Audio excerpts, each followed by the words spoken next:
మీకు తెలుసు క్రౌడ్ చాలా గట్టిగా ఉంటుంది. అంటే ఈవెన్ మనం మనం కూడా నుంచోలేం. మీరందరూ కూడా చాలా చాలా దాంట్లో అనుభవించిన వాళ్ళే. ఆ క్రౌడ్ పుష్ గాని ఇదంతా కూడా ఎంత అన్‌కంట్రోలబుల్‌గా ఉంటుంది. అట్లాంటి చోట పిల్లల్ని తీసుకెళ్తాం అనేది ఐ డోంట్ థింక్ అంత సేఫ్ కాదు. So, definitely I will support that judgement అండి. భాస్కర్, నేను రాంబాబు. ఏవండి? సార్ కంగ్రాట్స్, మీరు ఎందుకంటే ఇంతకుముందు కాంతార తీశారు కన్నడ బ్యాక్ రూట్స్ నుంచి, ఇప్పుడు డబ్బింగ్ చేసాం. డబ్బింగ్ చేశారు. Yeah. ఇది కూడా సేమ్ డబ్బింగ్ తెలుగు చావా, ఇది మహారాష్ట్ర బేస్. Yeah. యాక్చువల్ మనం చిన్నప్పటి నుంచి చదువుకున్న తెలుగు బుక్స్లో చాలా ఉన్నాయి, లక్షణాన్ని అడిగినాడు. ఇలా భవిష్యత్తులో గీతార్ట్స్ నుంచి కానీ మీ దగ్గర నుంచి కానీ ఏమన్నా మన తెలుగు బ్యాక్గ్రౌండ్లో? నాకైతే ఎప్పుడో చాలా రోజుల నుంచి మనసులో ఉన్నది ఏంటంటే, మన పల్నాడులో ఆవిడ కథ ఉంటుంది కదా, నాగమ్మ కథ. అది నాకు చాలా ఇష్టం యాక్చువల్లీ. అంటే అది నిజంగా ఛాన్స్ దొరికితే మాత్రం డెఫినెట్గా ఆ కథను తీయాలని ఉంది. సూపర్. నెక్స్ట్ ఇంకొక క్వశ్చన్, అంటే వాసు గారు ఇంతకుముందు తండే గురించి మాట్లాడారు. తండేలు కూడా మీరు జరిగిన స్టోరీని తీసుకొచ్చి తీశారు. అప్రిషియేట్ దానికి, ఎందుకంటే మీరు అనుకున్న దానికన్నా ఎక్కువ వచ్చింది. అప్రైజల్స్ కానీ దానికని, అంటే యాక్షన్లో నాకు చెందినది కానీ చాలా బాగా చేశాడు అని కెరీర్ కానీ. ఇప్పుడు నా అల్లు అర్జున్ గారు మీ బ్యానర్ మనిషే కాబట్టి ఆయనతో హిస్టారికల్ సినిమా ఇంతవరకు ఎవరు చేయలేదు. అందరూ చేశారు. అంటే రాణి రుద్రమలో చిన్న క్యారెక్టర్ చేశారు, కానీ భవిష్యత్తులో ఆయనతో ఏమన్నా అశోక్ చక్రవర్తి ఇట్లాంటి క్యారెక్టర్ అంటే ఇప్పుడు ఆయన డేట్లు మాకు దొరకాలన్నా కూడా మేము 3-4 ఇయర్స్ వెయిట్ చేయాలి ఇప్పుడున్న సిచ్యువేషన్లో. అంటే Ashoka based in pan India range market. And ఇప్పుడు మినిమం ఒక 1000 కోట్లు రిస్క్ చేయాలి ఆయనతో సినిమా తీయాలంటే.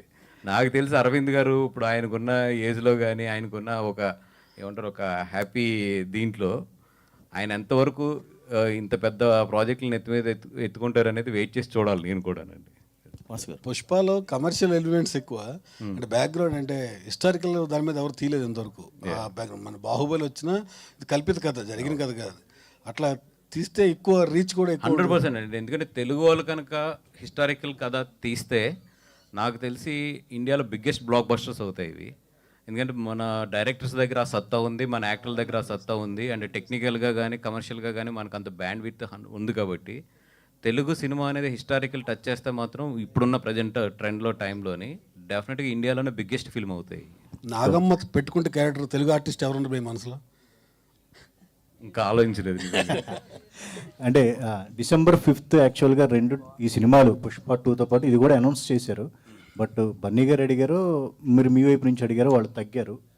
అది సక్సెస్ఫుల్, ఇది సక్సెస్ఫుల్. సో అంటే ఆ రిలేషన్ అప్పటి నుంచి కూడా మీకు బాండ్.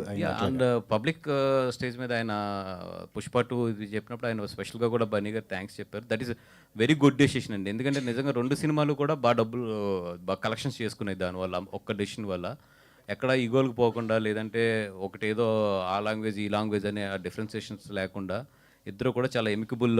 అంటే వాళ్ళు first December 6th Pushpa 2 announce చేసిన తర్వాత ఎక్కడో ఏంటంటే పుష్ప 2 వెళ్ళే స్పీడ్కి దానికి రాదేమో అని చెప్పి వాళ్ళు డేట్ పోకూడదని ముందే అనౌన్స్ చేశారు. But when Pushpa 2 is really releasing, they respected that one because Pushpa 2 ముందు అనౌన్స్ చేశారు కాబట్టి.